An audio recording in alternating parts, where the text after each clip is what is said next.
Et si le FC Barcelone Paris Saint-Germain était le nouveau classique en Europe?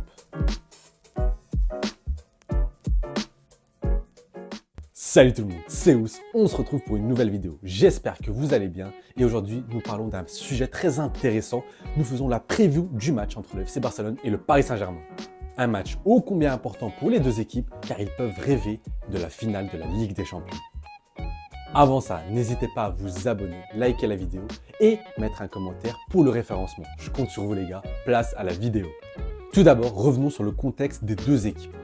D'un côté, nous avons le Paris Saint-Germain qui vit une saison assez bonne statistiquement et dans les résultats. En effet, ils sont leaders de la Ligue 1 dans un fauteuil de points. En effet, ils survolent cette Ligue 1 sans réel concurrent. En Coupe de France, ils sont en finale face à l'Olympique Lyonnais. Et en Ligue des Champions, ils ont vécu une phase de poule assez compliquée. En effet, dans le groupe de la mort, ils ont affronté Dortmund, l'AC Milan et Newcastle. En ayant eu des hauts et des bas, ils ont réussi à passer en étant deuxième. Ils ont eu un tirage assez clément en huitième de finale face à la Real Sociedad, qu'ils ont réussi à s'en défaire assez facilement avec un très grand Kylian Mbappé. Nous sommes sur une saison de transition pour le Paris Saint-Germain. En effet, Luis Enrique vient d'arriver, il essaie de mettre sa patte dans le jeu et pour l'instant, on peut pas dire qu'on trouve la patte de Luis Enrique. En effet, lui qui prône le football de possession, on ne peut pas dire que c'est vraiment ce style-là qu'on voit lors des matchs. En effet, ils gardent le ballon, mais le Paris Saint-Germain, là où ils sont le plus dangereux, c'est dans les transitions rapides et dans les contre-attaques. Évidemment, quand tu as un Kylian Mbappé, Ousmane Dembélé, Kolo Muani, forcément, ton jeu va être un jeu de transition. Dans le jeu, ce n'est pas encore parfait. On va laisser du temps à Lucho de nous préparer quelque chose de très très bon. Cependant, dans le résultat, c'est très efficace. Du côté de la Catalogne, les hommes de Xavi vivent une saison assez compliquée. Longtemps derrière Girona au classement en Liga, ils ont vécu une phase de poule assez tranquille avec quelques frayeurs. Ils se sont pris une gifle en Supercoupe d'Espagne face au rival madrilène, le Real Madrid, avec notamment un triplé de Vinicius et éliminé en Copa del Rey face à l'Athletic Club Bilbao. Cependant, en plein milieu de la saison, Xavi a annoncé son départ. Un départ qui semblait indéniable et qui va créer une sorte de libération au sein des joueurs et qui, du coup, l'équipe tourne beaucoup mieux depuis cette annonce.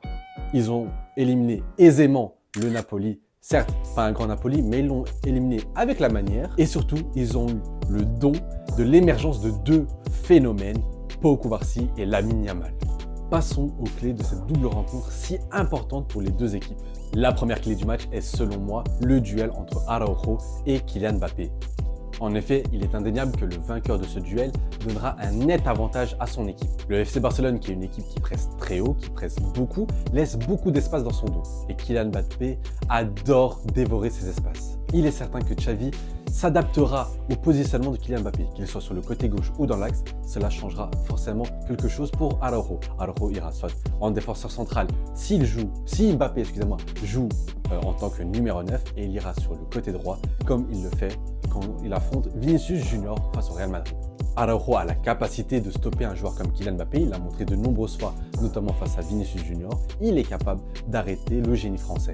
Cependant, n'oublions pas que ce match est si important pour le français qui, lui, on le connaît, aime les storytelling et quoi de mieux que d'éliminer le futur rival de sa future équipe pour se faire encore mieux intégrer au Real Madrid. Il y a un passif entre le joueur et cette équipe. On rappelle que la dernière fois qu'il a été au Camp Nou, il a mis un triplé. Certes, face à un FC Barcelone malade, mais ça reste un triplé important et un moment d'histoire pour Kylian Mbappé. L'autre aspect important de cette double rencontre sera la bataille du milieu de terrain. Du côté des hommes de Xavi, le milieu de terrain est assez rodé. Nous avons un Gundogan qui fait une très très bonne saison du côté du FC Barcelone. Lui qui a eu un démarrage assez poussif montre qu'il est un vrai leader, que ce soit sur le terrain ou en dehors du terrain. Il est presque le capitaine de cette équipe. De Jong et Pedri reviennent de blessure, mais normalement ils seront présents pour le match et un De Jong face au Paris Saint-Germain risque d'être très très important. On peut compter notamment aussi sur le jeune Fermín López qui fait une très bonne saison avec le FC Barcelone, lui aussi qui s'est révélé la saison dernière, qui commence à s'instaurer, dans la rotation et qui montre de très très belles choses. Un profil différent d'un Pedri ou d'un Gundogan ou encore un Frenkie de Jong, il apporte un peu plus d'intensité, un peu plus de verticalité dans le milieu catalan. Il est clair que c'est la force du FC Barcelone. Avec l'attaque, un certain crack dont j'en parlerai plus tard. Maintenant parlons plutôt du milieu parisien. on peut compter sur un Vitinha qui vit de très très belles semaines, qui est très en forme, qui montre qu'il est dans ce poste assez inédit pour lui. En effet, il joue numéro 6, un peu comme Verratti à l'époque. Il ressort très bien les ballons, une très très belle patte technique de sa part, capable de jouer très intensif, de récupérer énormément de ballons et de se projeter vers l'avant et de délivrer quelques caviars. Warren Zaïre-Emery, qui lui, je pense, ne jouera pas au milieu de terrain car avec l'absence de Hakimi dû à l'excès de carton jaune, donc suspendu en Ligue des Champions, je pense que Warren Zaïre-Emery malheureusement jouera sur le côté droit. Fabien Ruiz sera malheureusement titulaire pour les Parisiens, lui qui vit une saison assez compliquée, qui n'apporte toujours pas satisfaction. Ça va un peu mieux depuis quelques matchs, mais ça reste bien en dessous du milieu catalan. Peut-être qu'Ugarte sera l'une des clés, lui qui aime ratisser des ballons, qui aime récupérer énormément de ballons, et apporter un peu cette densité physique au milieu de terrain. Ça peut être un profil intéressant. Pour moi, le milieu de terrain du FC Barcelone sera bien plus fort que celui du Paris Saint-Germain. Il y a un autre duel à distance, Dembélé face à Lamine Yamal. Lamine Yamal qui est la révélation cette saison, qui montre des choses exceptionnelles, c'est un ovni, il est tout bonnement exceptionnel. Sur son côté, il montre une maturité à seulement 16 ans, les lumières sont rivées sur lui. Il est certain que si le FC Barcelone se qualifie, ce sera grâce à un grand Lamine Yamal.